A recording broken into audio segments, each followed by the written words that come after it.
This is Dan Schneider. On this Dan Schneider video interview, I will be speaking with Brian Collins, who runs a YouTube channel called Smiles for Miles, and the conversation will begin in a moment. This is Dan Schneider. My guest is Brian Collins. He runs a YouTube channel called Smiles for Miles. I encountered it a few weeks back. Video of his just randomly came up in a playlist, and I watched it as I was doing whatever else I was doing. And his story is a basic one, but it's one that's played out probably many times. He had a life, he had a job, he then developed an addiction for drugs because of the job, and in that he lost a lot of his life's ability, including his freedom, as he spent some time in jail. So I will be talking with him about who he is, his channel, and other larger issues such as crime, punishment, forgiveness, shame, whatever you want to call it. So welcome, Brian. I gave a bit of a preamble there.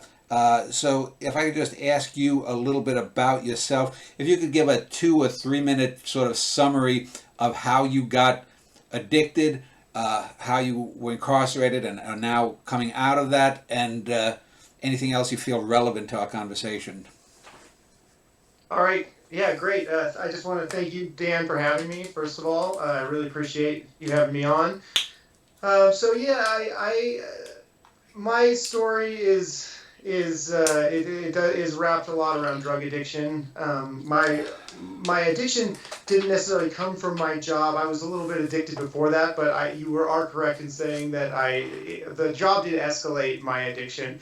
I'm not blaming the job or anything, but I was a nurse, an ICU nurse for some time. Early on in my life, after right around the end of high school, I started experimenting with drugs, and I always liked drugs. I was always attracted to just the different ways that they changed my conscious experience, and then but then they started to become a crutch for me. I found certain types of substances that were acting as kind of a band-aid to some deeper sort of psychological issues that I was dealing with, and that escalated into a full-blown physical dependency on certain drugs. Opiates were the ones that really got me the most. I was addicted for a long time to a drug called kratom, which is a legal drug in the United States that you can buy still to this day at any head shop. I was on that for years, and then supplementing with any other opiates that I could find. That was all prior to me getting into nursing. I actually already had these addictions going into nursing. The other substance that I was really attracted to was amphetamines in the form of Adderall. Somebody let me try one time, and I really felt like that was very helpful to me. I ended up getting a prescription to Adderall when I was doing prerequisites for nursing school, abusing that as well. Went through nursing school, got into nursing, began practicing as a nurse, and at that point I had learned to use needles. I don't think it's so to speak to what you were saying earlier about the job and kind of being involved in the addiction. I probably wouldn't have escalated to needles on my own without having learned how to use them professionally in nursing school, and then being comfortable using them, starting IVs on patients and all that, and then just having access to clean needles and clean supplies to inject. And my curiosity and my attraction to drugs and my already worsening addictive tendencies drew me to trying that, and I ended up injecting drugs. I ended up falling out of nursing after a few years due to my addiction. I was severely addicted. I ended up I was applying to a new nursing job, and I was drug tested, like as a pre-employment drug test. I got the job, and then I was going through the pre-employment process. I was, and then I was hair tested at this pre-employment process, which I wasn't really prepared for. I passed the urine part of the test, but they also hair tested. Drugs showed up on the hair test, because it goes back much further than a urine test, up to 90 days they can detect to. And that popped up as positive, and then they reported me to the board of nursing due to that. Around this time, my addiction had gotten so severe, I was married to another nurse, and her and some friends. Oh, your video just popped. The video just popped up. Yeah. There. Okay. Her and some friends, some of my closest friends, knew that this was all going on, and they sort of had an intervention on me and brought me to rehab. Kind of took me off to rehab, kicking and screaming, really. At this time, I was already in trouble with the board of nursing. I was under investigation, but my license was still active and everything. I did a 90-day inpatient rehab. Got out of that rehab. Was hired actually by the rehab as their in-house nurse. By the rehab that I just gone to, started working, doing that. Ended up relapsing, and at that point, I had been, dealing with drug issues for so long. My wife, who's now my ex-wife, had been dealing with this with me for so long, and it just happened so often over and over again that she was kind of like, it's time to split up. I agreed. We went our separate ways. I had over the years we had bought a house. We had all the things that we ever wanted materially, kind of situation. We were doing really well financially because of nursing. I kind of just gave all that up because I was addicted to heroin and meth at this point, and I was injecting it all the time. I just went completely off the deep end. I went from that life to I bought a camper van, and I was going around on the streets. I came down to Reno, Nevada is where I was running around. I lived in South Lake Tahoe at the time. And I was, for about a year and a half, I was just living in this van and trying to get drugs however I could. I ended up finding somebody who had a more consistent supply of the drugs I was doing. I started buying it from him in larger quantities because that's the only way he was selling it, was in larger quantities. People got wind of that. I was a nice guy. I had, drugs consistently. So they started coming to me. The people just around me that I was using with started being like, well, hey, can I get some of that? And so I just ended up selling it to them, kind of to support my habit. And ultimately, one of those people got in trouble with the cops. The cops made a deal with them that if they helped them find me, then then they would get off on lesser charges or whatever it was. I never learned the details of that situation, but ended up getting basically snitched on is how they would refer to it. Arrested, sentenced, taken to county jail. It was the first time I'd ever been in county jail. My first arrest ever. I'd never spent a night in county jail before. And there was actually 2 different arrests, but that's kind of not relevant part of this brief story, a version of the story. I ended up being sentenced to 3 to 10 years, given a 3 to 10 year prison sentence. Where I'm at now is that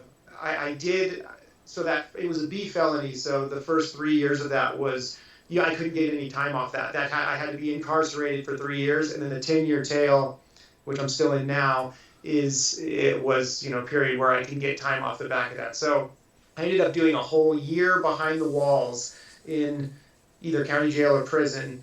And then, because it was my first offense, I was able to apply for house arrest to be out on an ankle monitor. So for the last 2 years, I've been on that ankle monitor. And while I was in that house arrest period, I started this YouTube channel. And I've been doing that for over a year now, the YouTube channel. And just last month, I got off the ankle monitor. So the 3-year mark hit, and now I'm on parole. So let me just to be clear, your arrest was for drug use and selling drugs. It wasn't for thieving from the hospital or anything. No, it had nothing to do with that. My trouble with the law began about a year and a half since I had done any kind of nursing work at all. And I know that in modern culture, I think I mentioned in one of my emails to you, I grew up in a very Goodfellas neighborhood, so I'm kind of always sensitive to this stupid shit that Hollywood puts out regarding drugs and drugs and dealing and any kind of violence. And you are far more. There are your former self, because I will say that hopefully you're on your way to a good life. But your former self, there are 10,000 people like you for every one person. What was the Breaking Bad character? Which is Yeah, this right. over the Walter top White. melodramatic bullshit. The drug dealer like you, it isn't some mafioso. It isn't some Walter White. It's a guy who just has access and has a personal weakness in that area. Yeah, yeah, personal problems. And that's exactly right. I was selling, I was selling because really the situation came down to I when I stopped nursing and I got the van and I just started running around, I was I was addicted to drugs and I needed these drugs, heroin particularly, or just opiates, some kind of strong opiate particularly.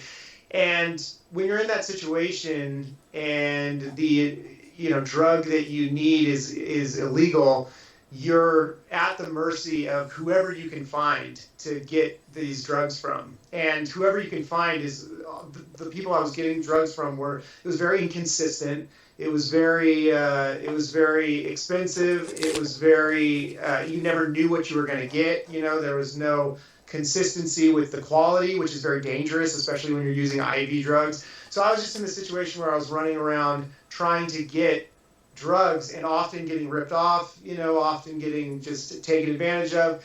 And what ended up happening is I got in touch with this guy who had stuff that he was consistent with, and he kind of had, it was kind of his business to sell this stuff. So he sold it in larger quantities, but it was always consistent quality. It was all, we knew what it was. I mean, it's not safe to be doing this stuff at all, obviously.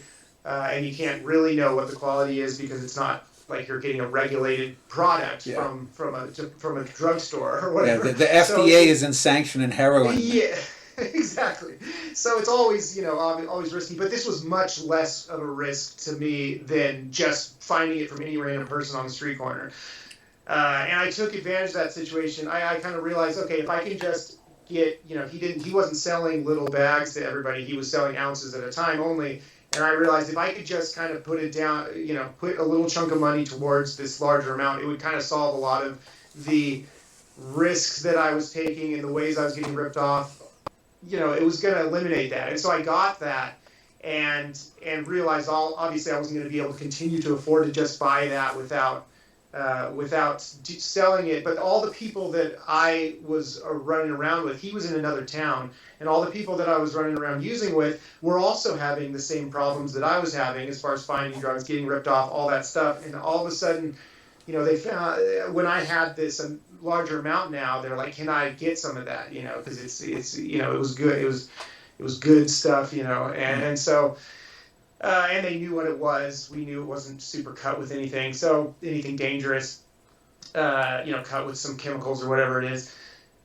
So people just naturally kind of gravitated towards that, and I, needed to pay for it somehow myself. So I just started selling it, and I would sell it as cheaply as I could, to everybody, just so that I could go get more when I needed more. So basically, so I could use for free and support my habit and continue to get more. That's where I was at. And so yeah, that's like to what you were saying. It wasn't some big scary drug dealer situation where we were like armed and dangerous and running around, trying to collect debts or whatever. It was very much just me trying to, living in a van and supporting my habit.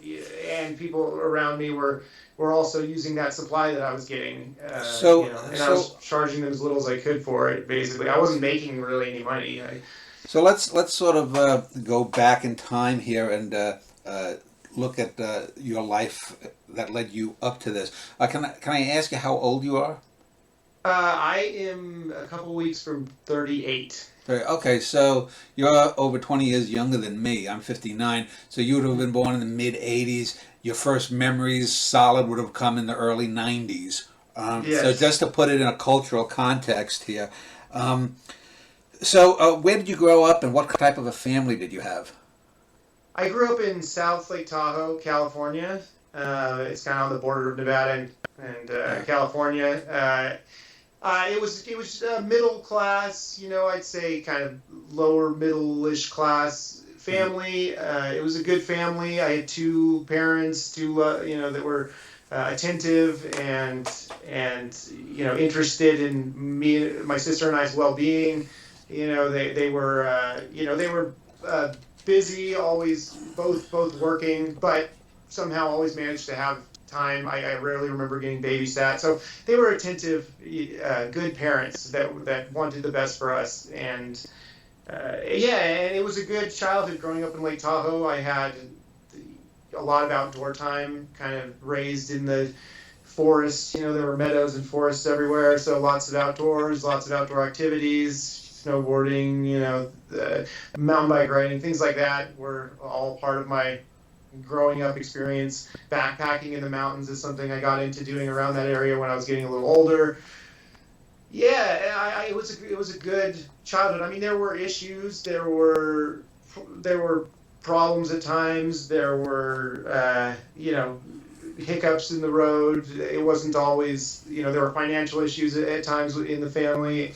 There were family dynamic issues with, between my dad, my mom's family. So there was some, it wasn't like this picture perfect thing, but whose life is. Were you an only child? No, I have one younger sister. Okay. And so, growing up in the Tahoe area, I mean, was it a really urban area, or was it more like just a suburb without a city kind of thing?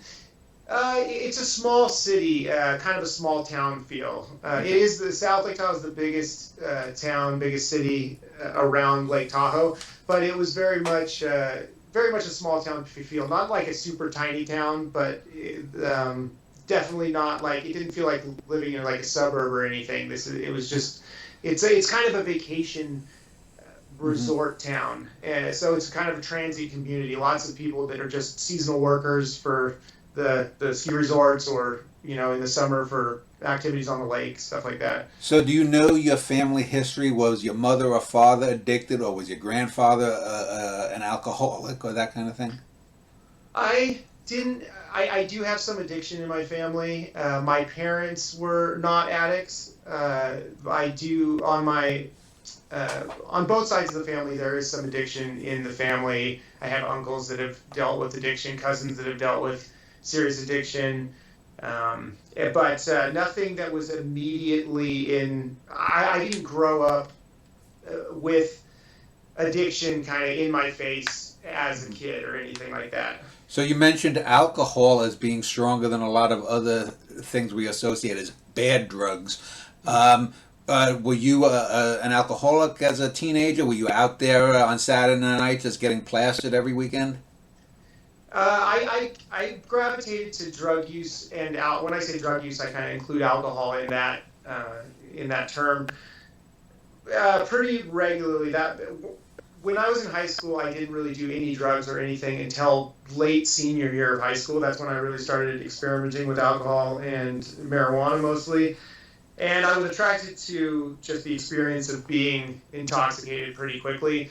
As I grew older, alcohol was never my main, the main thing that attracted me, but I certainly abused alcohol very much over the years. There was always out drinking going on. I was more of a closet drinker or a closet drug user than a partier. I mean, I would go to parties and everything, but I was always using or drinking even if there was no one else around, by myself at night, what kind of thing. So you mentioned that you had been married and your marriage imploded. So when you were a teenager, and I'm assuming you're heterosexual?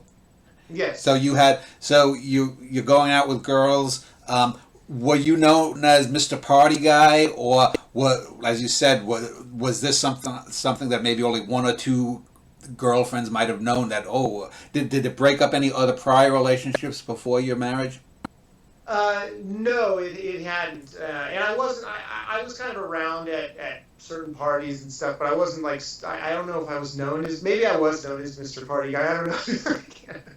It's possible that some people perceive me that way. I was definitely, this all happened like late high school. That's when it all started. So it wasn't, so throughout high school, I never tried any drugs until late senior year. So it was more like the party scene started for me after high school. When I went to community college, I moved out of my parents' house and down to Santa Barbara and went to Santa Barbara City College, and just that's when I really started partying and experimenting with drugs. As far as the relationships go, I didn't have really many serious relationships in high school or before.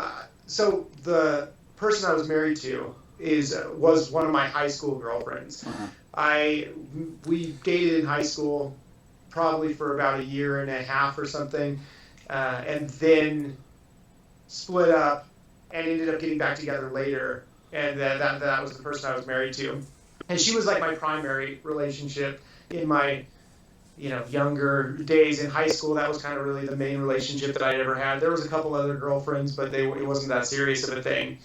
But the reason I split up with her in high school, it didn't have anything to do with using drugs at that time. It was just we were kind of going our separate ways, at the end of high school. So I was born in 1965, and so some of my earliest memories as a tot are with hippies and the casual taking of drugs in the late 60s, early 70s. But as I mentioned, I also grew up in a Goodfellas type neighborhood, and so there were prostitutes and corrupt cops. And I remember me and my friends, we lived right on the Brooklyn-Queens border. If you know what New York is like, Brooklyn and Queens are right next to each other. And there were what were called heroin galleries. And I remember we would go into these burnt-out buildings. Look like if you've seen Germany after World War II, these burnt-out, destroyed buildings, and there would be addicts shooting up in there, and we'd be going, and it would, we'd see them laying around on the floor, and they looked like a cross between someone who had leprosy and AIDS, later AIDS, and so these were like, ooh, and it's like that's one of the primary reasons I think that I was never attracted to drugs, is that I could see that these were like Night of the Living Dead zombies almost. On the other hand, though, it sounds like, since you had a much different experience, were drugs seen as cool in your eyes? Were drugs seen as, did you, there's Hank, the quarterback of the high school team, and, he's doing this drug or whatnot. I want to be like Hank, Yeah, it wasn't. That's a good point. And to speak to what you said real quickly before that, the kind of Night of the Living Dead looking kind of people, that is where drug addiction leads, and that's where I was definitely by the end. Like by the time I got arrested, I was like that kind of guy, like just completely shot out, but there's so much. I mean, you could see, and for people who don't know, people have scabs, and those scabs never heal, and then you almost like run out of spots where you can shoot yourself up. Oh, absolutely. I was at the point where I was using my neck. I was just doing muscle shots, as they call them, where you just stick the needle into the muscle, because you can't find a vein. I was there. I was that person. It's crazy though how many, there's so many more people who are seriously addicted to stuff that I've learned just after going through this whole process that are actually very high functioning, and you would never know that they have a serious drug addiction problem. When it gets that bad, it becomes hard to hide it, especially with something like intravenous drug use. But so it's just interesting. I was a functioning addict for many years before I got to that point. It's just interesting because we think of drug addicts as these kind of withered, just zombie-like people that are just living in these, what did you call them? The heroin galleries. Heroin galleries, yeah. I think it was depicted that way. There's a part in Breaking Bad too, where they go into where I think the character's name is Jesse is using heroin, and they go into this place. It's always like a dark room, and everybody's just kind of lounging around, like the opium den type feeling. But anyway, as far as drugs for me, it wasn't so much of a peer pressure thing or like I admire these other cool kids and they are doing drugs, so I'm going to try them too. For me, it was just, I remember I smoked marijuana for the first time. I think that I might have drank before that, but I just remember the high being so interesting to me. Like just the change in consciousness was such a, it was such a just shock to be like rocketed out of my normal state of consciousness into this other state that it wasn't even that enjoyable. I remember it being kind of terrifying actually. But as it went away, I just remember being so interested in that. And then I actively, on my own, sought out drug experiences after that because I was so interested in just changing my consciousness. I think because I was kind of uncomfortable in my skin a lot as a young man, and it was something that really helped me feel just. Drugs became a thing that was a way of me getting out of myself. Well, let me ask, because from what someone can get from that is the typical thing that addicts are often trying to fill up something that's a void within them. Now, you said that you had girlfriends and whatnot, so obviously you had, I guess, a more typical sexual life when you were young, so it wasn't that. Was there some kind of inferiority complex? Were your parents too demanding? Was their expectations at job? Did you have a feeling? Because some people, for example, who are sort of reverse addicts, people who have anorexia or whatnot, they see someone different in the mirror than the rest of us see. When you looked in the mirror, were you ugly or fat or, oh, I'm a rat bastard, I deserve this, you know? Yeah, and that you hit it, you nailed it there, because this is something that I didn't really understand until going through the whole process and kind of looking back on what the issue was in retrospect. I think that, drug addiction is most of the time it's kind of a response to a prior issue. People who get really deep involved in these substances, it's not necessarily that the drugs were so attractive, it's that getting out of their own skin was attractive for whatever reason. And that definitely was the case with me. When I was younger, I was very kind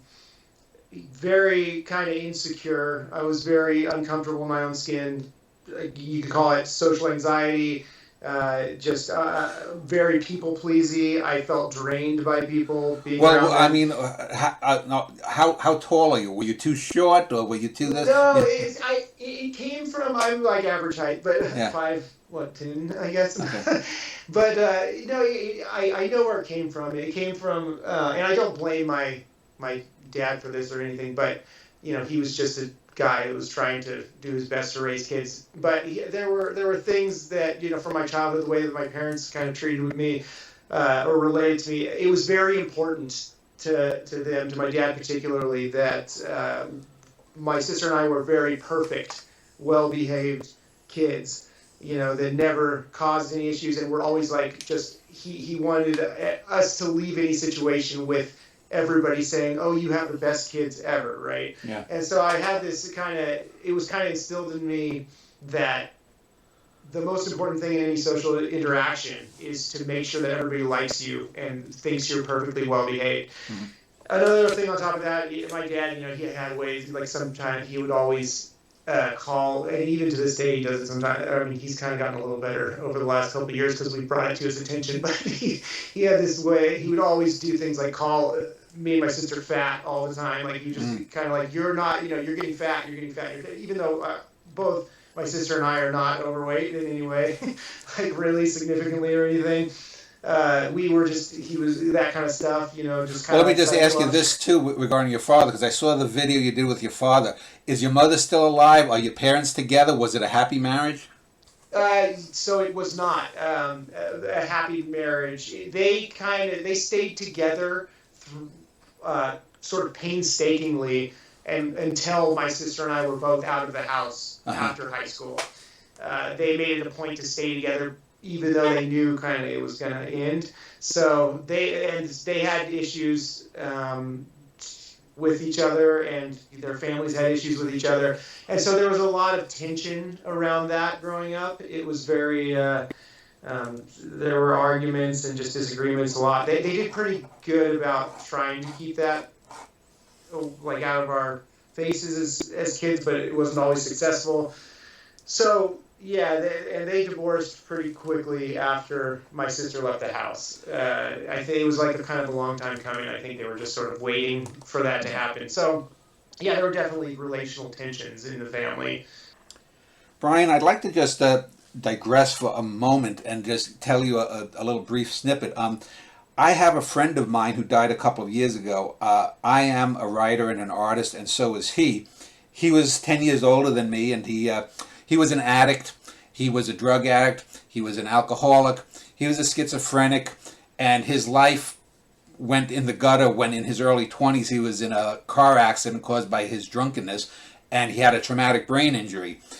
He didn't end up in prison, but he ended up homeless on the streets of Minneapolis. He was one of those crazy people raving and whatnot. His family finally persuaded him to get help, and he spent the last 40 years of his life devoted to his church, devoted to helping people. He'd go to other foreign countries with his church to rebuild, say, in Haiti after a hurricane or India. And so he turned his life around. So I wanted to ask you, though, other than addictions, are there any other mental health problems that have afflicted you or members of your family that might have contributed to this? Good question. That's I've never been formally diagnosed with anything other than ADD when I was, and I didn't get diagnosed with that until I was an adult. I was probably a kid who, if my parents took me to a psychiatrist, a child psychiatrist, I would have been diagnosed with ADD at a younger age. I had definitely had all the symptoms of being a very hyperactive sort of. I was a hyperactive kid.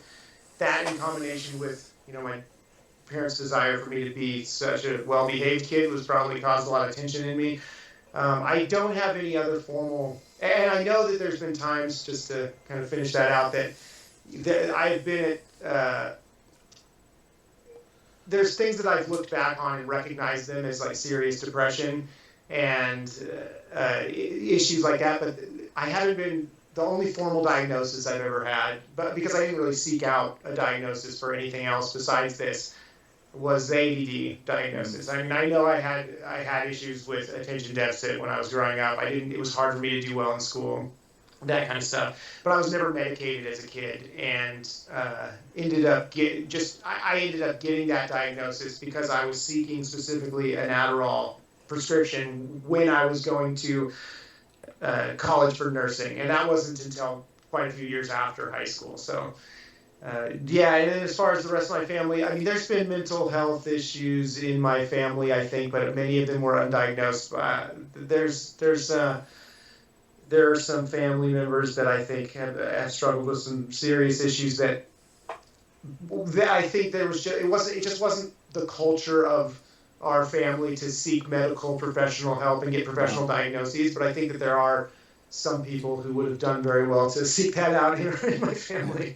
So, you went into medicine. Was this because you were drawn to it, perhaps in some unconscious or subconscious way, that you knew there was something wrong with you, and if you were getting into the medical field, maybe you could find a way to cure yourself? Do you think that subconsciously that was? Because a lot of people will often say, for example, with mental health professionals, that a lot of them have problems and they get into it to help others to help themselves. Yeah. I mean, that's the kind of there's like the WebMD level of that, where people kind of look for their own problems online, Yeah. and learn about stuff. I was always interested in psychology and sort of psychiatry, but and just the way the brain works and the way that personalities develop and all that stuff. That my motivation for getting into nursing was really like a financially motivated decision that had to do with the relationship I was in. My wife and I kind of decided to do nursing together because it seemed like a good career path for our futures, for our financial futures. But I definitely was interested in sort of psychology more so than nursing itself. I think nursing was more of a financial decision. Once I got into it, I really enjoyed it, but I think to just be perfectly honest, it was mostly a practical move, for my at the time wife and I. So let's talk about going to prison then. And so you have done some videos about the day-to-day things. What were the worst things? What were the best things? I was in a teenage gang, and the leader of my gang had an uncle who at one time was serving time in Rikers prison in New York. And I don't know if you're one of these things. Well, let me see some of the most infamous prisons in on the planet. Yeah, right. This was considered one of them back 40, 50 years ago, and even today. I mean, it's generally a hellhole. And I have vague memories of being about 15 or 16 and driving with my friend, and it sounds silly, but blood brother, to see his uncle. This is the kind of masculine bullshit that goes back to tribalism. But anyway, what were the prisons that you were incarcerated in? Were they maximum or minimum security prisons? You started at our county, and then did you go to like a prison that specialized in drug addicts? Or? Good question. I got arrested and I spent about 4 months in county jail, and this was at Washoe County Jail in Reno, Nevada.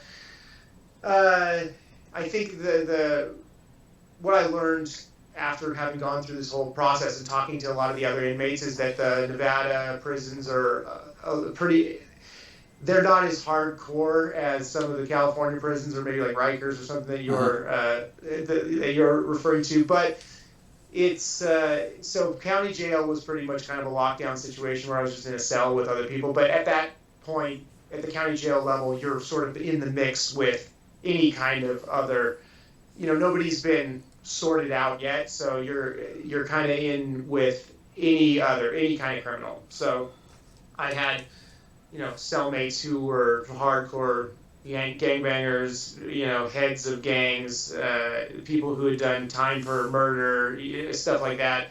I was in the mix with all of those guys. I never had any issues with any of them, but it was so all of that I was exposed to in county jail. Once I was moved from county jail, I went to a place called the Fish Tank, which was at a prison called Northern Nevada Correctional Center. And the Fish Tank is a processing situation between county jail. Like you're in county jail until you get sentenced. Once you get sentenced, you get transferred to prison. Mm-hmm. But there's kind of a holding situation between where you're basically being processed out to whatever prison facility you're going to be assigned to. And when you're in the Fish Tank, it's pretty much a 24/7 almost lockdown situation where you're just locked down in a cell. When I was there, I spent about a month and a half there, but there you're with all kinds of different prisoners as well because nobody's been sorted out yet. When I was in the Fish Tank for about a month and a half, and then I got moved to they were calling it a level 4 yard, so it was a more maximum security yard, but it was a very temporary time that I was on that unit. It was maybe 2 weeks or something like that, and then I was moved to a place called Stewart Camp, which is a prison work camp, basically, which is a minimum security situation. And there I was around, the people there couldn't have any violent crimes. I think they could have violent crimes in their past, but they had to. No, that's not true. There were some people with violent crimes there. I take it back. Maybe not. Yeah, mostly not violent crimes. There were some exceptions, but that's where I was around a lot of other drug addicts, people who had just gotten nonviolent drug offenses, people who were there for like petty burglaries, stuff like that. Or a lot of people who were there because of DUIs or DUIs with death. And that's where I spent about 7 months of my time. And then at that point, I got out on house arrest after that. Okay, so So at that point, when you're just entering the system, a few things have to be going through your mind. Number one, we talked about like Hollywood depictions. Probably the first thing you're thinking of is, am I going to survive? Is someone going to kill me? Am I going to become someone's bitch? kind of thing. Yeah. And I mean, did these things go through your mind that you could be sexually assaulted or just, someone come and slash your throat? Yeah, it definitely. So, like I had said earlier, I had no exposure to prison before this. When I was getting taken over in that cop car, it was like prior to this, I had never even like really associated with anybody who had ever been to prison even. Hmm. And I had one friend who told me that he'd gone to prison like kind of shortly before that I was sort of running around doing drugs with, and I was like, oh wow, really? It was a very foreign thing to me. So I had never really considered that I would ever go to prison. So on the way over, I had absolutely no idea what was going to happen, what I was going to be facing. There were definitely those thoughts going through my head, like, what is this going to be like? I remember my primary concern, though, in when I was being taken in, was that I had been heavily using heroin and meth, and I was going to be withdrawing from those drugs in short order after getting booked. And so I remember that being kind of the overwhelming concern. And while I was coming off of those drugs, that was still the main concern. I was just getting through that withdrawal, and that was kind of occupying a lot of my attention. Well, go ahead. So did you have to develop a persona in prison, in any of the prisons, to sort of say, hey, I don't want any trouble. I want to serve my time and get out. Did you have to? I mean, you said you're average height and I guess average weight. So you're not some big Arnold Schwarzenegger guy that they're going to come after. But so did you think that you fell in that middle ground where you weren't a threat to someone, but you weren't worth someone trying to recruit you into whatever? Yeah, so that's a good question. I was, when I got there, I was actually particularly just super skinny and skin and bone, basically, because I just been using heroin. So I had to build some like sort of fitness or physique from scratch, if you will, being in the cell there. But I was. I kind of got really lucky. When I was in county jail, I was I got celled up with some inmates who were pretty well respected. Like they were kind of in the mix with all the gang stuff, and they were well respected. And since they got to know me, we were in a cell together. I kind of got treated well due to that. By the time I got to prison, it was pretty low security situation. There was gang stuff going on there, and definitely people like tipping up and, as they call it, joining gangs. But it wasn't a situation where I needed to get involved in any of that for my own protection, where it was like kind of a no choice kind of thing. Like, you need protection, you need to join a gang, you're going to have to do this stuff, you're going to have to be part of this. And I feel very fortunate that I wasn't in a position where I had to do that. I know that in many other places, even just if I was transferred to a different prison in the state of Nevada even, but particularly in other states like California, or where the prison systems are much more hardcore, or where the prison facilities are much more hardcore, that stuff is kind of a requirement. And I just feel extremely fortunate that I wasn't in a situation where I had to do that. I was able to pretty much associate with the people that I wanted to, keep to myself, focus on my own wellness in there, my own wellness routines, my own agenda, to read books. I had my own routine and own schedule that I kind of was able to stick with. And I didn't have to. I didn't have to get involved in any of that stuff. Although it was going on at some level, there were people getting stabbed, while I was there and things like that. So another Hollywood trope that people think of in prisons is, it's not only the prisoners, but it's the screws, the officers. Were there any officers who you got on the good or the bad side of? Yes, actually, I'm glad you brought that up, because in my experience going through the system, I never had any issues with other inmates.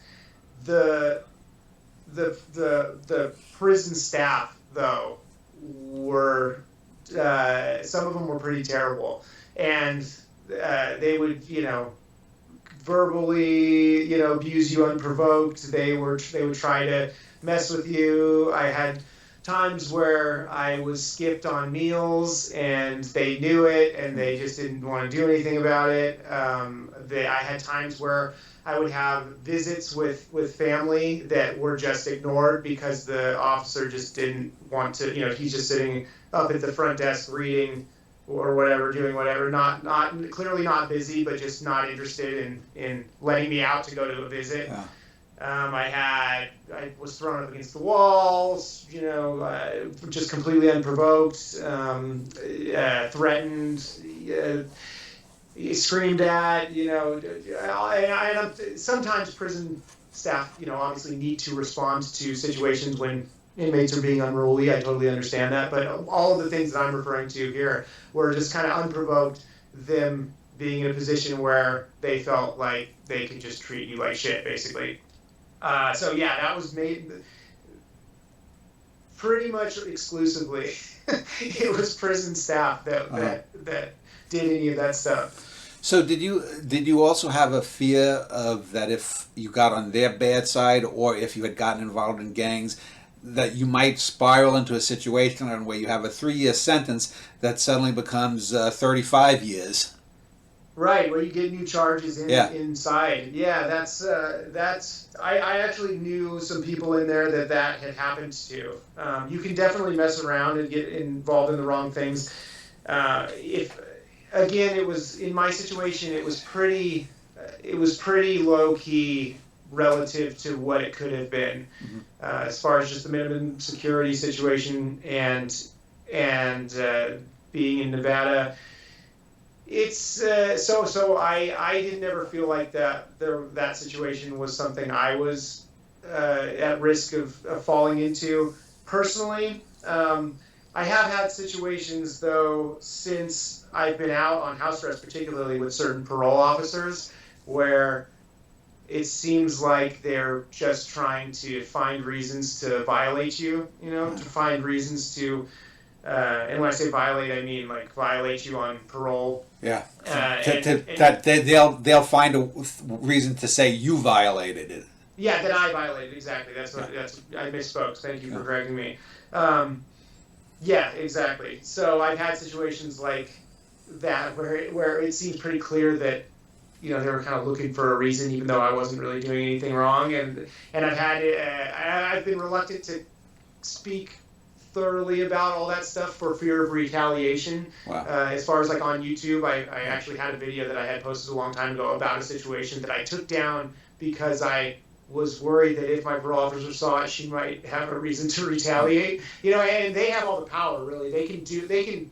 It's like their word against yours, so they can just say they found a weapon in your house, even if you didn't really have a weapon, kind of thing. It's I mean, not that all of them are trying to do that, but they definitely have that power to do that. So. I know as a kid, I would see not only the gangsters, but there were corrupt cops.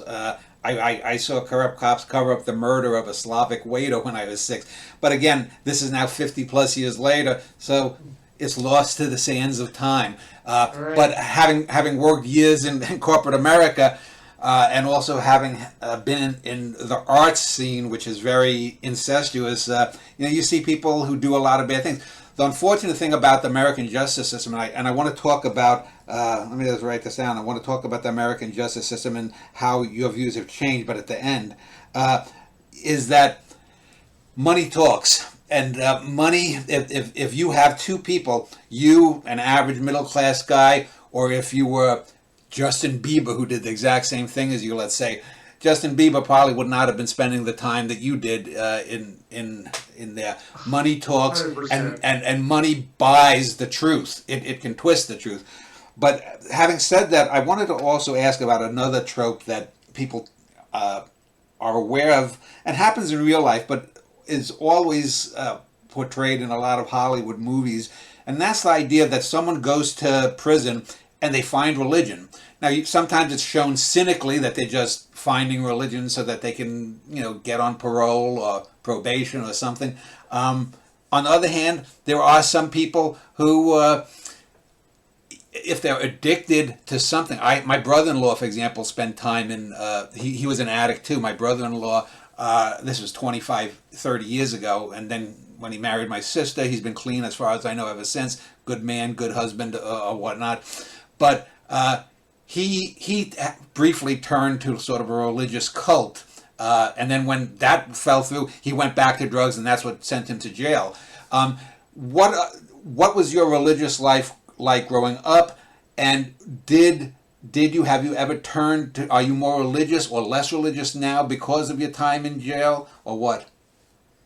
Oh, that's a great question. I just wanted to briefly touch on what you were saying about the money talks thing, because I am certain that I would have been probably not even given a sentence if I had some resources instead of just a public defender. Yeah. I also noticed that, there was also a situation, just speaking to that recently, I think I don't know if you follow football at all. I certainly don't, but I just know about it because it was a kind of a local thing. One of the Raiders, I guess, got into a car accident and killed some people. He was under the influence. He's at Stewart Camp right now, I believe, the place that I was, and he got like I think a 3-year sentence or something like that. But there were people in there that I was bunkmates with who had done the exact same thing and were doing a closer to 20-year sentence kind of thing. So yeah, definitely money. Definitely that's a huge issue with the criminal justice systems. So you can certainly buy your way out of things and out of consequences. And the more resources you have, the less vulnerable you are to this stuff. But to get to the other question. Let me see. Oh, the religious question. Yeah, growing up, my parents were they were mildly Christian, and we occasionally went to church. So I wasn't but it wasn't ever anything that was really pushed on me. I kind of developed my own views on religion. I became very interested in thinking about different types of religion throughout my life. Very interested in just kind of what each one meant, and the issues with each one, and kind of listening to does God exist kind of debate stuff. I got into that for a while, you could call it a religious practice, but I see it kind of more as just a spiritual practice, or just a well-being practice, is practicing mindfulness or meditation. I was very into meditation. I had actually gone on several mindfulness retreats, like silent meditation retreats, where you sit and practice mindfulness for 12 hours a day. I went on like 7-day retreats before, 13, 14 day, I think maybe is the longest one I did.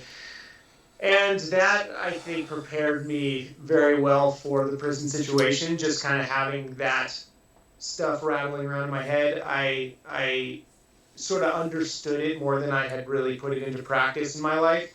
I had thought about it more than I had actually practiced it, so I kind of had the components of like what the purpose of it was and what the practices were, although I hadn't actually developed a dedicated practice. I was mostly on drugs throughout my life, so I wasn't really consistent with many things.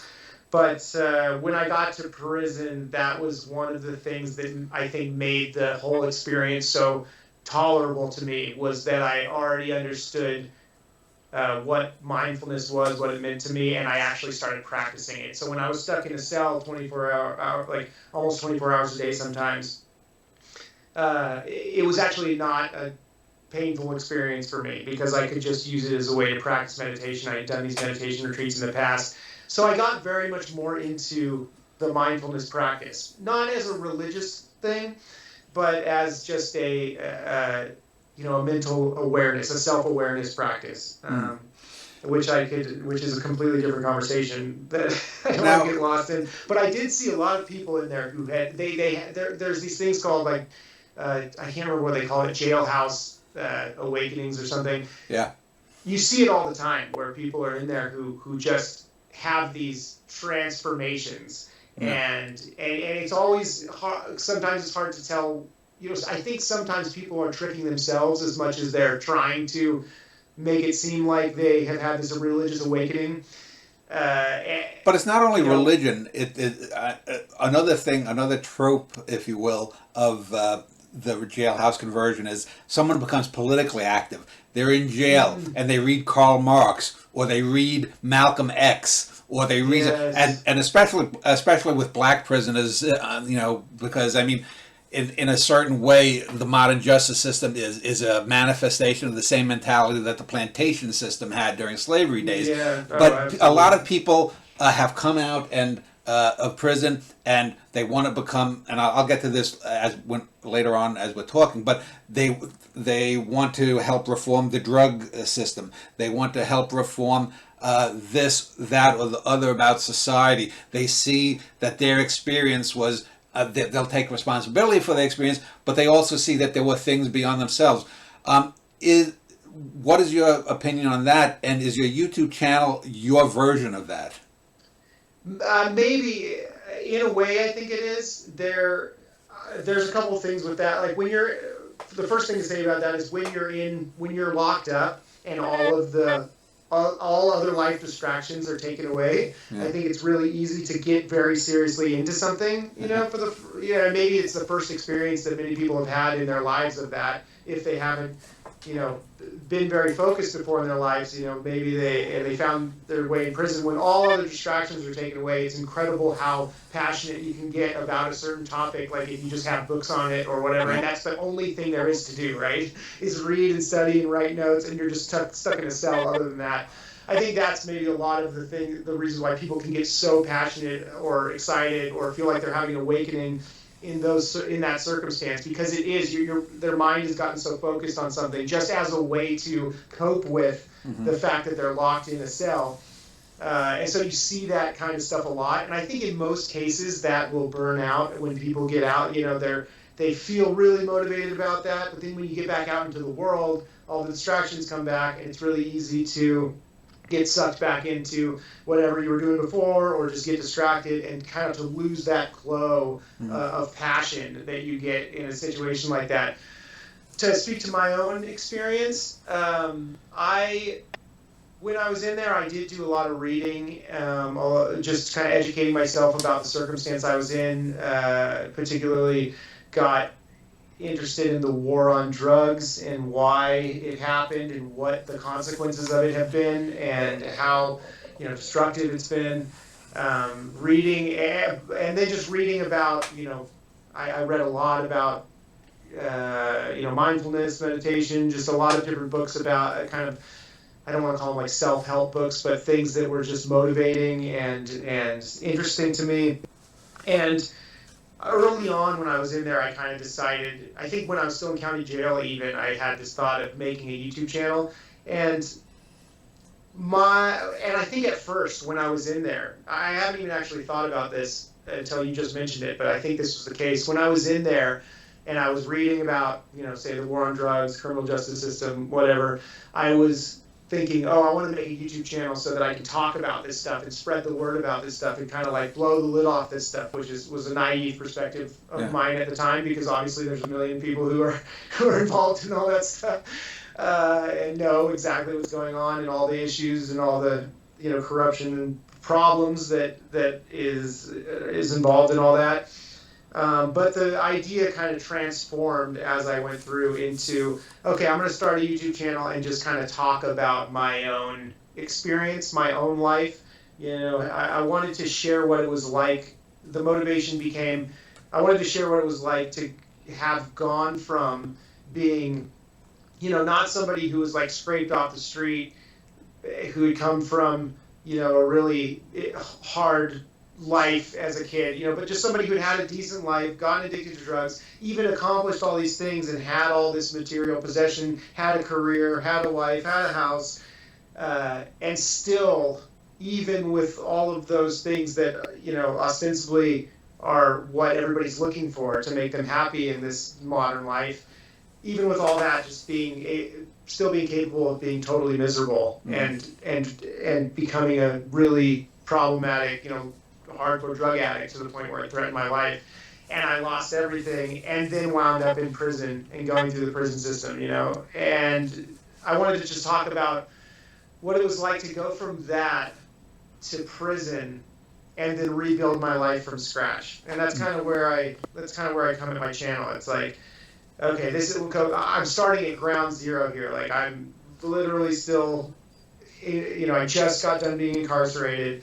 I am have no resources financially. I literally, all I came out of prison with was a mountain of debt from everything that went to collections while I was in prison, that I couldn't deal with. And so, what do you do now? I had, a reputation that is completely tanked. Everything is gone, and I'm just rebuilding from scratch here. And so I wanted to just sort of document, like, what is it like to rebuild a life from scratch? And I'm starting with myself as opposed to all the stuff, like, it's like, how do I become happy first before anything happens, while I'm sitting in a cell? Okay. And that's kind of the process that I've been going through and what I'm kind of trying to share with people. Brian, I had sent you a video about crime and forgiveness I did a couple of years ago, and I wanted to pick up on some of the aspects that were touched upon there, since you have actual real world experience. The first, before we get to sort of the philosophical idea of forgiveness, you describe in one of your videos having to help beat up one of your cellmates so that he could get medical help, I believe, for someone. And it's what I find so interesting. And I don't know, what was this fellow? Was he a violent criminal? Was he a rapist or a murderer or what? He had violence in his past, but it was just gang violence. He had grown up on the streets in L.A. He was part of the 1-8 gang, Sereno. So it was all related to, like, gang violence. So a lot of people, you get stuck into patterns. People are creatures of habits, and it's the difference between talking about a Ted Bundy who grew up in a decent home, if you will, from a lot of his stuff is mythologized bullshit, but this is a guy who killed 50, 60 women, who knows. And then there's the kid on the corner who's 16 years old, gets involved with people. He's in a drive-by shooting, even though he didn't know there were guns, and his life is ruined. The problem is, a lot of times, is you don't see the shades of gray. It's just black and white. And regarding forgiveness, with this friend that you tried to help get medical attention for, he had some internal issue or whatever. A lot of people would be like, well, maybe if he didn't do the crime, he wouldn't be in there. And, if he dies, so what? It's like the Ebenezer Scrooge thing, just another one. Let him die. Who cares? Yeah, I can say that even among the people who've had violent crimes, and, I wasn't around, but, I didn't come across many, pedophiles or people with serious sex charges. I think they kind of keep those segregated, what's called PC units, protective custody. But just in the general population and all of the people that I was exposed to, even the ones that had histories of violence through gangs, and even the people who kind of messed up and really did something that, maybe hurt some people, and then there's the people who just were drunk driving, got in an accident, and somebody died. There's a whole spectrum of reasons why people are in there, and then all the way down to the people who are just in there for non-violent drug offenses, and they have no victims. There's no victim of their crime. They didn't really do anything except for have drugs. Throughout that whole spectrum of people, I can tell you that most of them are really good-hearted. They're just, most of them are just people that were in the circumstances that they were in, and dealing with life the way that they knew how to deal with it. There's very few of them who are the Ted Bundys, who are the psychopaths, who are the people who really, their goal is to, like, inflict pain on others for their own pleasure. That is, I think that's pretty rare. And I certainly didn't run into anybody who struck me as, people like that. There were people who were very particularly younger people who were very confused, clearly, and wrapped up in trying to be macho, trying to be cool, trying to be a part of a gang, that kind of thing. They had a real standoffish vibe. There were those kind of people. But when you really sat down and got to know any of them, a lot of them are just people who are very unlucky to have grown up in the circumstances that they grew up in, and they actually have really, just they're people. They're just regular people, and the circumstances of their lives kind of dictated the way that their life went. And so, yeah, I found that it becomes much harder for me now to really judge people in a way where I'm judging them for like their deeper character. I think most people mean well and are just doing the best that they can. I mean, obviously there are exceptions, and there are circumstances where people will, be confused and do the wrong thing and hurt somebody. But I think the people in prison are just like the people anywhere else. So why do you think America, and America has more per capita incarcerated people than I think the next 40 countries combined. Right. Why do you think America has this ethos of a lack of forgiveness when it claims, and I'm not religious, but it claims to be a Christian nation, and Jesus Christ is apparently the greatest. If you believe in Christ, everything is forgiven. It seems to me to be utterly at odds and shows the utter hypocrisy of the political system, not to mention perhaps religion itself, because you can be an ex-bricklayer, you can be an ex-doctor, you can be an ex-RN, but we never let people forget that they were criminals and they were punished. You're never an ex-criminal. You're always suspect. And again, if you're a pedophile that has molested 67 kids, if you're a terrorist that blew up, what was his name, Timothy McVeigh or the Bin Ladens, if you're a John Gotti who's ordering the deaths of tens of people in shootouts, if you're, there's a difference between those people who are just over the top, and as you say, probably 98 to 99% of the people in prison. What do you ascribe this lack of forgiveness in American society? Just misguidance, I think, and for lack of like really addressing the problem. Obviously we have to keep society safe from people who are creating an unsafe environment, right? That's understood. Like, we don't want people who are completely unhinged or who are a danger, who are a legitimate danger to the public. That's kind of what jails are for, right? Is so that we can protect the public. That's why you have to lock people up. I think in a lot of cases it's unnecessary in a lot of cases, and I think it's particularly easy to see this when we come to like nonviolent drug-related crimes. I think there's a giant percentage of the criminal the incarcerated population in the United States that's just there for nonviolent drug offenses. This has a lot to do with just the way that we handle drug offenses. There are so many people in there. There's so many people. I mean, I was in a more minimum security place, but there's so many people in there who are just there because they were doing drugs and had drugs that they were doing because they were addicted. And so to speak to that, it's like there's a confusion with the way we see this problem, particularly of drug addiction, which is a huge portion of the incarcerated population. We're not understanding the problem correctly, and we think we can like punish it out of people, the problem of addiction. And when you look at all the research, it's actually quite the opposite. Like the more you just kind of like tell somebody just say no, and you're bad for doing that, and locking them up and alienating them, isolating them. Those are all the wrong ways to help someone who has an addiction problem. Yeah. And And I think that's a big that's just an example of kind of how we fail to understand what the real problem is, what the root of the problem is, and how to actually solve the problem.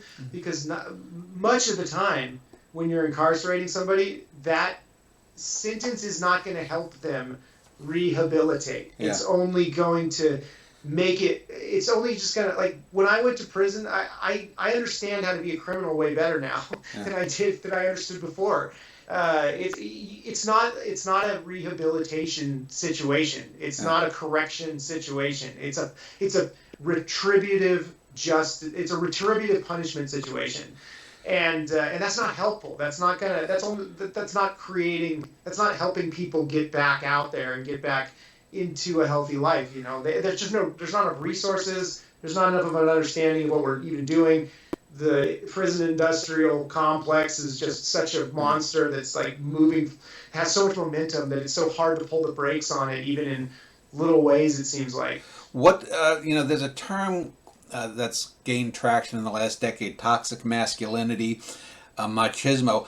I think a lot of it has to do with these ideas of masculinity and machismo, because you, from what you said and what I've seen on your videos and what I've known from other people I've known who've been in prison, you would be looked down. Oh, he's weak. He takes drugs. He's a sniveling little coward. He's selling drugs to kids at school or something, whether you did or not.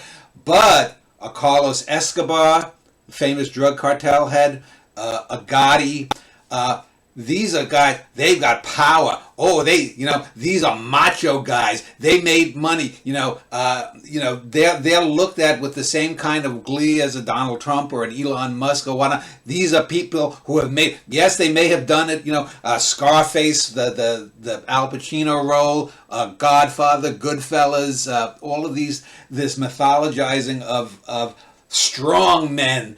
You can be a criminal if you're strong, and then we can admire you. But these drug users, oh God, they're the scuttle. They're like the Franz Kafka. I don't know if you ever read the book, the Metamorphosis. You're the scuttling little insects. Go back under the, And so, do you think that there's this warped sense of machismo or masculinity, toxic masculinity, that has a role in this? Yeah, possibly. I think that we do kind of idealize, people who are in those roles, right? I think, you look at something like Breaking Bad. You're the main character is Walter White, who's like a just very intelligent drug dealer. But he starts out a nerd. He's like a physics teacher or something. Yeah, he's a chemistry teacher, and he's a nerd, and he's like, kind of the beta male in his relationship with his wife and whatever, and it's but then he grows to be this drug lord, and that's it's this it's a good observation. That was interesting. That was such an interesting observation, because we do kind of, it does seem like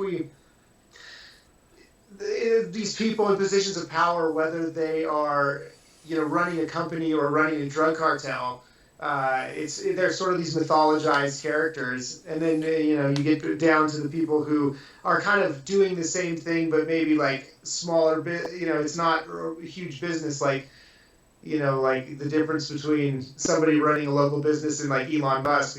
That's maybe the difference between somebody like Chop, El Chapo, is that what he's called? Yeah, and somebody like me just on the street, selling drugs just to kind of get by. I think that would be like the kind of the same difference, I guess. But I think society kind of, we do have this kind of stigmatized idea that drug addicts, at the bottom of the barrel, kind of drug addicts are kind of these weak, sniveling, subhuman sort of people that just kind of need to be dealt with, as opposed to just people who have an issue.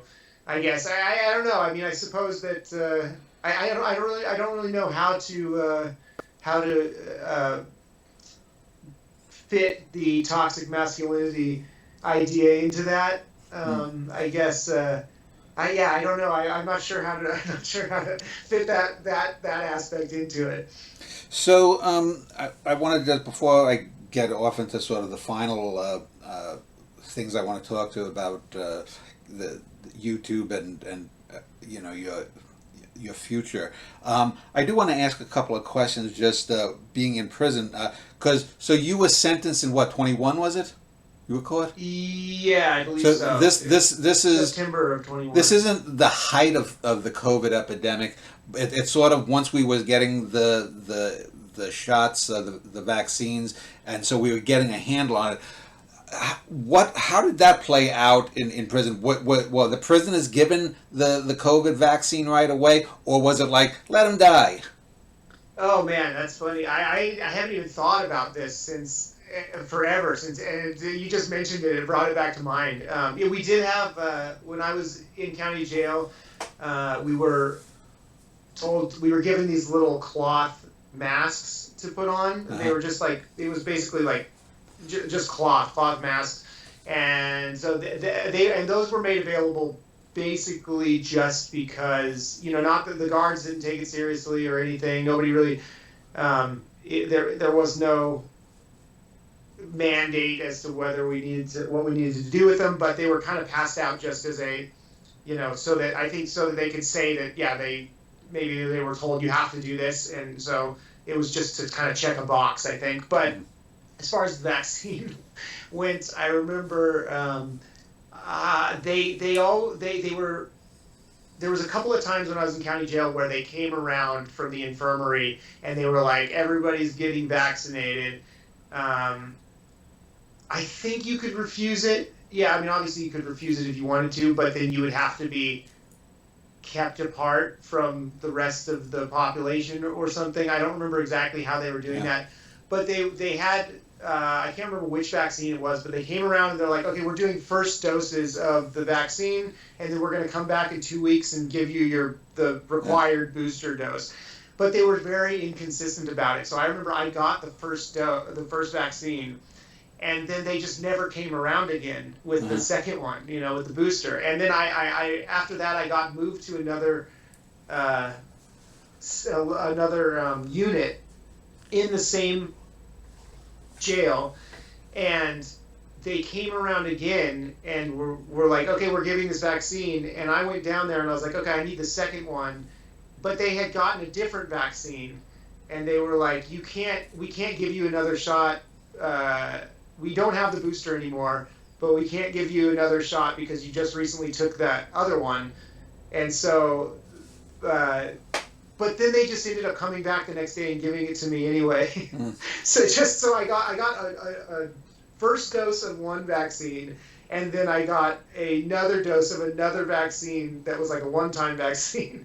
I got really sick both times actually for some reason. I think maybe might have had something to do with that. I was withdrawing from heroin and my immune system was terribly weak. But yeah, it was just very inconsistent, and they weren't really it wasn't as serious. It wasn't being taken seriously at all. And here's another thing people rarely think about. So we're 9 days away from the election for president and other larger offices. When you were in,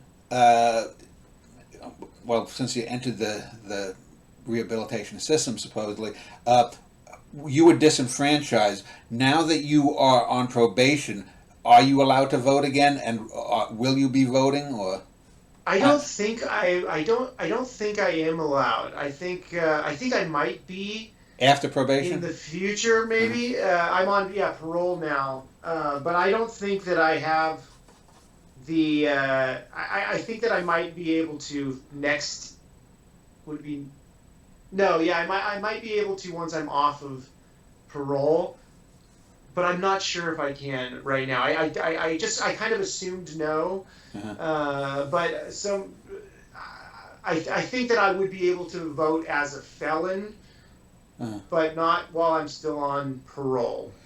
Right now I won't be able to. Okay, so let's talk about you. I know you have a warehouse job.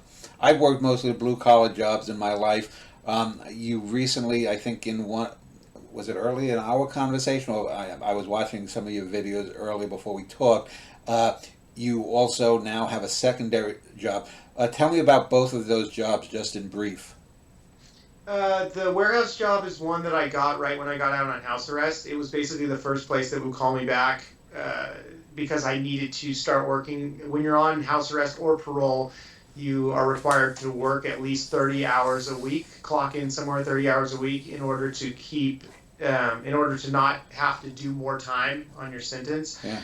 So I immediately got that job when I got out on house arrest, and I've been working there ever since. So it's been over 2 years now that I've been there, and it's just a bottom of the barrel. Like anybody can get this job, kind of just warehouse associate job, working in a warehouse, minimum pay. The second job that I just started is a telehealth job. I actually got it through the YouTube channel. There was somebody who was viewing the YouTube channel reached out to me, said they were a therapist and that they needed somebody to do some paperwork and work on the patient charts for them. And since I had a background in nursing, I was kind of familiar with doing that kind of stuff. So it's just a remote job. I do it on the computer. It's part-time. I only do that for a few hours a week, just a handful of hours a week at this point. And that's kind of a new thing. I just started doing that a few weeks ago. But mostly I've just been doing the YouTube channel and the warehouse job. And the YouTube thing has gotten to where it's actually the most promising thing that I feel like it's the best. It's really turning into something viable as far as a job goes. So which I'm really excited about. You don't have to give me specifics, but you mentioned having debt and having to rebuild your life. I'm assuming that you still owe things on the mortgage. I'm assuming when your wife and you split up, you resold your house, but you're still underwater with that. Are you still paying off college debts? Did you have to make restitution for your crimes? And how far, generally speaking, are you going to be underwater, do you think, for the rest of your life, with debt? I certainly hope not. But yeah, it really kind of put me in a compromised financial position. Before I got arrested, I didn't really have much money or anything, but I certainly wasn't in a massive amount of debt other than student loan debt. When I got divorced, I kind of got out of that pretty cleanly. We didn't have a mortgage. I just kind of ended up leaving everything, to my ex. I felt like I had ruined the relationship with my addiction, and I just kind of didn't feel like I wanted to take anything with me from that. So I kind of left that without any debt. We didn't have any debt, so or anything that I had to pay back to or anything with that situation. So when I was arrested, I just kind of had the money I was living on, the little bit of money I had from selling drugs, and then I had a couple of loans out because a few different loans out because I bought this van. And so there were just some a little bit of credit card debt and stuff.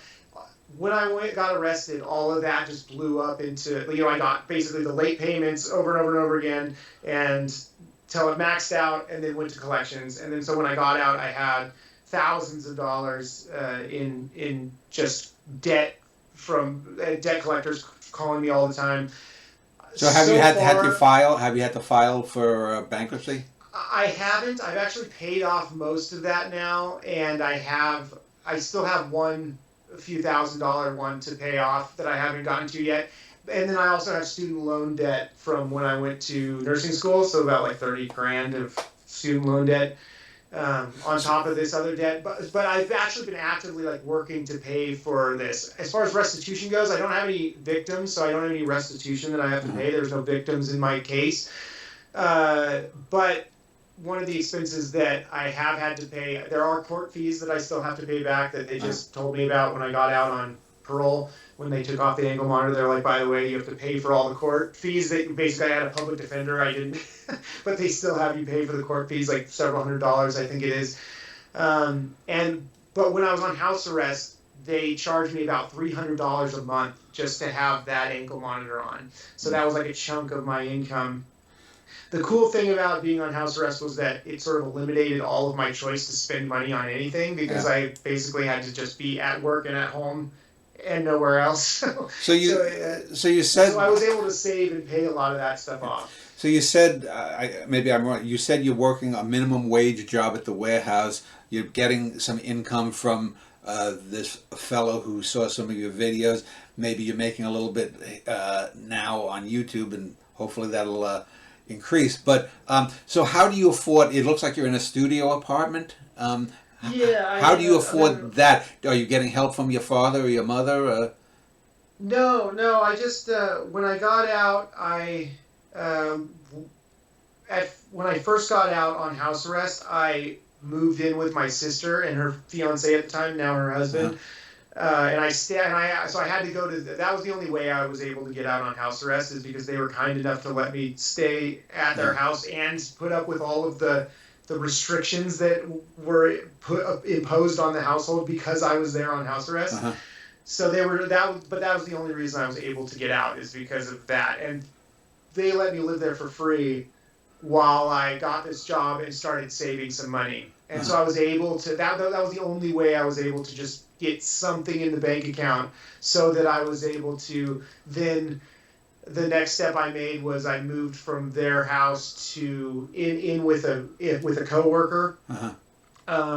At work from the warehouse, and so I had him as a roommate for a little while, and then I was able to from there move into my own place. But I live in it's basically like a tiny studio. It's like the cheapest place I could possibly find, in some back alley. That's where I live right now. And now it's fine for me now, since you do have the low paying job, how do you pay for? Are you on Obamacare?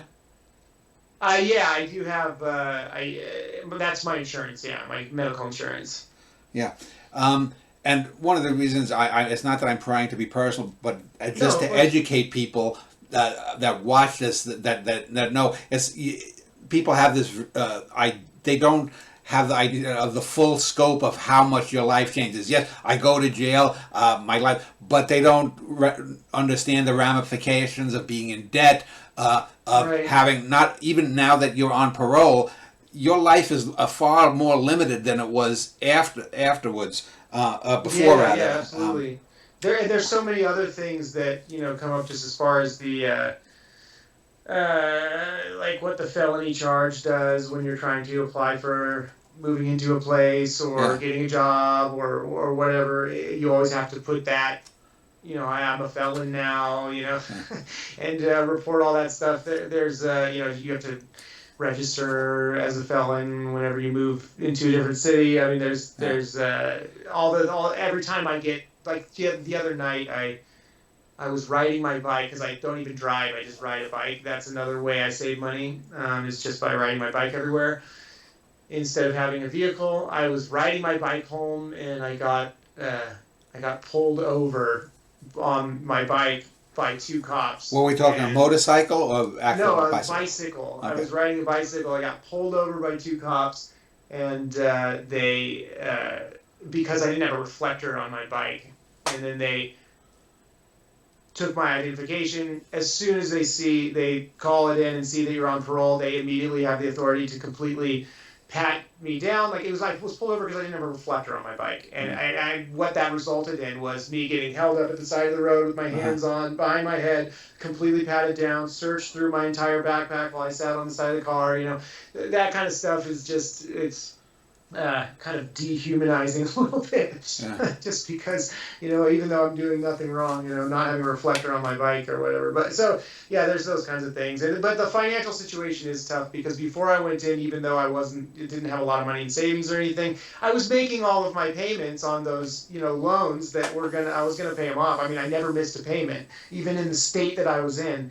But being arrested, you suddenly, the loan company doesn't know that you're arrested, and it just looks like you completely defaulted on every single payment that you had, and it completely ruins your credit.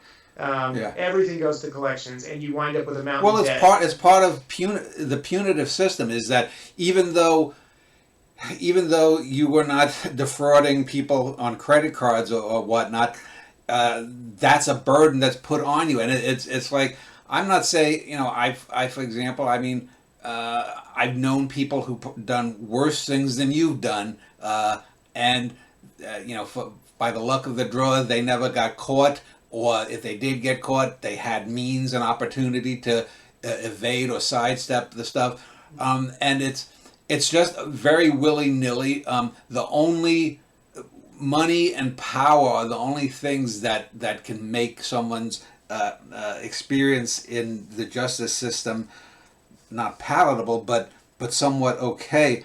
But having said that, without getting too preachy, very willy-nilly. yeah, I completely agree. without getting too preachy, let me just ask you a few questions, and then we'll wrap up. What is your view of house arrest? Do you think it's a good tool, or do you think are there people who often abuse it? In some way. That's a great question. I found that when I think about house arrest from just a practical, with just practically, I can't really understand what it's trying to accomplish, right? Or what it does even accomplish. I mean, I guess theoretically, you're keeping someone locked up in their house instead of a cell so they can finish their sentence out. In reality, all it does is basically, it gives the prisoner an opportunity to actually be out working a job and saving some money, because when you're in prison, I was in a prison work camp, and I was working on the fire crew, and they basically don't pay you. They pay you 60 cents a day. I'm not sure why they pay you 60 cents a day, but I think it might be so it's technically not slave labor or something. I have no idea why they that's bother. it. That's it. But yeah, but so I always said it would be less insulting if they just paid me nothing.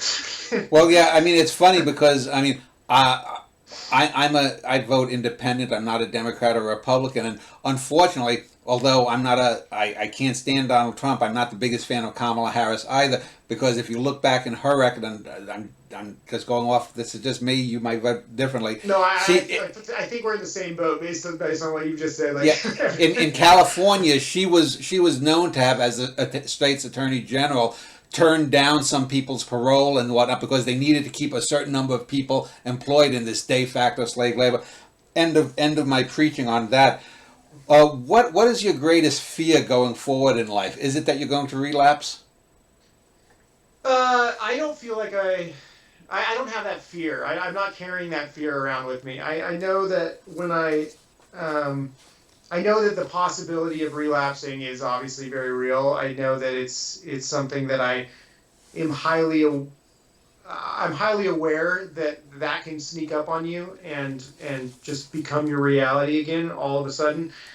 But I mean, I know that that's the sentiment, is that it can be an all of a sudden thing. In my experience, I feel like it would take me some backsliding before I'd even start to consider using again. It's why I'm so passionate about my kind of just day-to-day life and my day-to-day wellness, because when I'm in that routine, it kind of eliminates. I feel so good that it eliminates the desire for using. Mm-hmm. Also just a lot of the reasons why I started using in the first place were things that I didn't really understand much about myself before going through this whole process that I've been going through. And I feel like I've sort of gotten to the root of what was compelling me to use in the first place anyway, like why I was so attracted to drugs in the first place is something that I didn't really understand. I'm starting to understand that now, and I kind of got underneath that problem. And what I found is that I don't really sit around experiencing cravings. I don't have desire. I'm not struggling with a desire. I'm not fighting a desire to use, because I just don't have that desire. So far up to this point, that's been my experience. I realize that could change, and it could be something that I might start struggling with at some point, but I just kind of keep focused on my day-to-day wellness, my mental health wellness routines.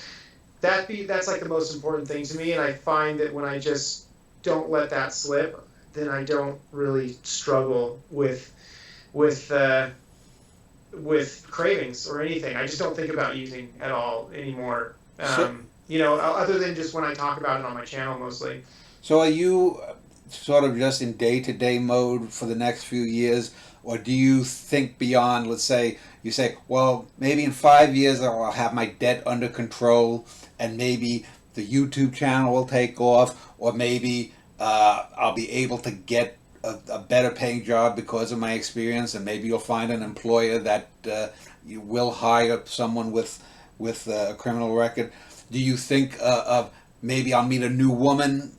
Maybe I could have a family. Maybe I'll get back with the old wife. I don't know. What is it? Everything just is a week or two on the horizon as far as you look, or do you look ahead 5 or 10 years? Oh, good question. So I feel like in my life before all this happened, everything was just kind of immediate. Like there wasn't anything on the horizon. It was just like kind of living moment by moment, day by day. Just sort of trying to feel good in each moment as much as I could using substances or whatever. And there were things that I was working towards, but it wasn't really anything I was passionate about. Going through this prison experience has given me a lot of mental sort of breathing room and sort of self-awareness. And like I was saying before, I have used this opportunity to really kind of hone in on the day-to-day, because that's all you can really deal with when you're especially in prison, or when I was on house arrest. There's really not many options. But what I was able to do in that period as well is start to understand how to like create goals for myself, create outlines of like where I want to be and what I want to do, and start moving towards those goals in whatever way I can under the restrictions. So I do have goals, and I do have aspirations, but a lot of it is kind of on hold until I can completely be free of this sentence. There are a lot more options now that I'm on parole from moving from the house arrest situation to the parole situation. But I still am not fully able to kind of move towards the things that I want to move towards. Like I'm still stuck in Reno, Nevada, and this is not where I live. It's not where I ever intend to live, so it's kind of frustrating to not be in a place where I'm really trying to establish any roots. I'm kind of just waiting to leave this area, mostly. But I do have things that I want to, the YouTube channel is kind of taken off in a way that it's making me realize that it's actually a viable income can be made from it. Also, just kind of experimenting with this remote job is allowed me to realize that I can maybe be a lot more remote, which I would like to be. But yeah, so there's things on the horizon. There's lifestyle. I do want to create the lifestyle I want to create. But I do try to, just over these last 3 years, I have done a lot of focus on just the day-to-day of it, because when you don't really know what's going to happen, you're not really certain, that you're going to get out on your PED, or what your prison sentence is going to be when you're stuck in there, when you're in a cage, basically.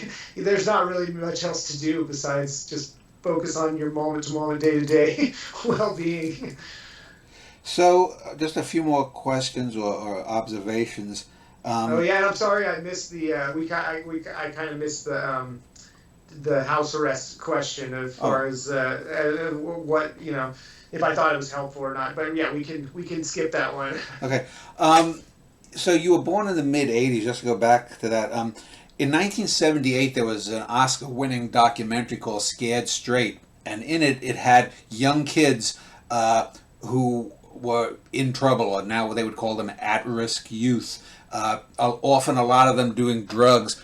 And they would send 15, 20 of these kids to this program, the Scared Straight program, where lifers would basically, get in the kids' faces, would dress them down. It sounds like you've heard of this or maybe seen it. Yeah, I've seen a little of some clips of it. Now that's an almost 50-year-old film, and some people have said that it wasn't a successful program. I don't know the prison program, not the movie. The movie was very successful in its field. But do you think that kind of thing works? And do you sometimes wish, well, I wish I would have gotten caught with this drug stuff when I was 18, 19, 20, and could you think a program like that might have helped you straighten your life out earlier, or do you think there's just a lot of bullshit? I don't know. I mean, I think that maybe it could have a certain effect on certain kids in a certain mindset. It could be startling to be in that situation where you're a young kid and you're put in a situation where you get to see where you're around these lifers that are just kind of really bearing down on you in really aggressive ways verbally, mostly, and making you do degrading things, telling you about all the degrading things you're going to have to do when you get there. I could see how that would be that might be effective for a certain kind of mind to be exposed to that. I don't know if like consequences for me weren't ever something that I considered when I was getting addicted. It was just like, obviously I was trying to hide what I was doing, but I was really when you get kind of attached to these substances, or I was really trying to fix a problem in myself, and they felt like a good solution. It was a good solution to the problem in the sense that all I had to do was take a drug and I could feel much better. And I think that just telling somebody that what the consequences are of that, I don't know if that's really an effective way of steering someone away from it, especially if they've already been exposed to it and are already interested in it. I mean, I know that if I, at any point, I was obviously entirely aware of the consequences of shooting up heroin and meth, and how dangerous that was and how life-threatening it could be and where it could lead and, how I could overdose and die and how I could end up in prison. But it was never, but I was just living in my day-to-day experience. So I don't know if that would have been like super effective. There was another part of the question that you asked, and I'm trying to remember what it was. You said, would these programs be effective? There was something else you said that you were asking. Or is it just bullshit? More of that macho, toxic masculinity. Oh yeah. No, but there was another component as well. I can't remember I'm trying to remember what you said. It's not that important if you. Okay, yeah. I don't know how helpful it is, and I wish I would have gotten caught earlier with this. And no, I don't think so, because I think that if I would have gotten caught earlier, that would have meant that I was put into the criminal justice system at an even earlier age, and I think that that's always going to be. That would not have been helpful. I think getting thrown into the criminal justice system is not a helpful way to combat drug addiction, for sure. But it's just not helpful in a lot of ways. I mean, it's just it really just makes things more difficult, and it makes you more alienated, which is like more of a reason to get high.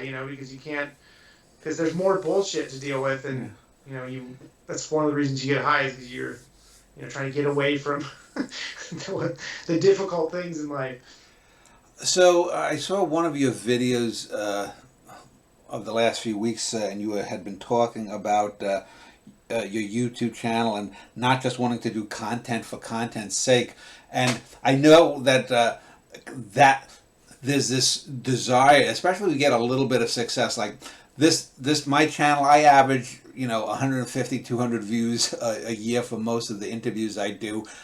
Because you have a fairly successful channel, if some of your people come over, maybe I'll get 500 or 600. So it's not as popular as that gal that interviewed you interviewed with. I'm sure has a far more popular YouTube channel than I do. But I think it's an important point is that you don't want to, and I'm an artist, you're someone who worked in the medical field, you don't want to be doing something just because you can succeed in a shallow type of way. If all you're doing, I'll give you an example. There's a gal who I followed about a year or so ago who lives up in this Arctic archipelago, Svalbard, and she talks about her life there with her boyfriend and her dogs. But there comes a point where it's not, doesn't realize people aren't watching for her. They're watching because she's in an exotic place. You know, when you're writing about, you know, what's it like to go to the bathroom when it's 40 degrees below zero, and you know, you're just making filler content. And I would suggest, even though I'm not a popular YouTuber myself, I would suggest that it's probably better for your own mental well-being to forego some of that easy cash to do, if you have to do, like you were talking about, editing the hiking video, to do a quality 20-minute video once a month and a couple of other little ones, rather than just churning out 2 or 3 videos a week just to get 5,000 hits there or views or whatever. I think that's a better way to go. That's more fulfilling for you. I completely 100% agree. So one of the commitments I made when I started the YouTube channel was to make a video every week, and that was mostly because I wanted to establish a routine with it, and I wanted to kind of get better at just making content. Because one of the things with starting a YouTube channel is that you just kind of need to start making it, because I could think about it forever and never actually do anything. So I just wanted to make myself start and make myself do a video a week.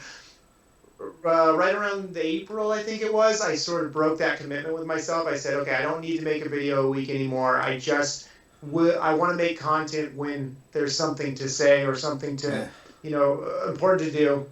And so over the last couple of months, I've actually been making a lot less content and just, you know, posting when I feel like I need to. I think the other side of that, though, is I realized that I've gotten to where I'm putting making content on the back burner because there's so many other things going on, especially since I've been released from house arrest. And I don't want to get in the habit of putting it on the back burner. You know, there's this balance between, you know, only making content when you feel like there's something to be said or something to make, and then, you know, there's the other side of it, which is actually just like having content to make, but putting it letting it be on the back burner because you have so many other things to do and you don't have any schedule that you're abiding by. So I'm trying to find that balance where I commit to, you know, making just at least some content every so often, just to make sure I keep doing it, but without letting it just become content for content's sake, because yeah, that's a really good way to burn out, just to sort of be like view grabbing, trying to put and then you're gonna at some point feel like, God, I resent doing this. You know, even though it's an inanimate, it's not a thing. You're like, you know, why do I have the? When you first start out, you want to learn that kind of thing, and it's, you know, I used to make videos of poems. So I know how to make a poem video with taking little public domain things and putting, you know, I know how to do that. I don't want to just do that. These interviews to me are more satisfying.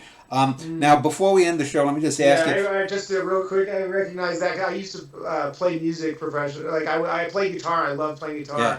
I still play guitar, but I got into a mode for a while where I was playing every week these just stupid gigs, right? And I started to get to where I hated playing guitar, and it took me a long time of sort of getting away from that. It's, you know, making it so it wasn't something I was doing just to grab a few bucks at a gig. To where I got really back interested. I really got a relationship with playing guitar again, you know. So is there anything that we haven't spoken of that you feel you need to say? If so, say it now. Yeah, I mean, I guess it's funny because it's still floating in my head that I didn't say what I wanted to say about the being on house arrest thing, but I'll just say, just to touch on that, and I don't think it's very helpful. It's very helpful in a lot of ways for a lot of people. It's very isolating for addicts. And addiction is, like, the opposite of addiction is not sobriety, it's connection. And house arrest is just about the most isolating, disconnecting thing you could possibly do to somebody. It's kind of inhumane in a lot of ways. And to isolate somebody like that. So, no, I think that to answer your question, house arrest there are some good things about it relative to being in prison, but it was a lot more isolating and actually a lot more stressful than actually being in prison was for me. So, house arrest.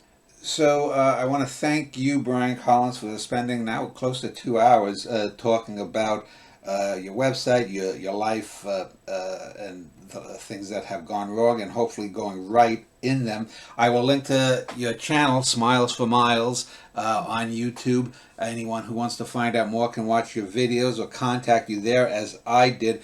So thank you. I'll get this up, and thank you very much for spending a couple hours speaking with me. Oh, yeah, it was my pleasure. Thank you so much for having me on. I really appreciate it.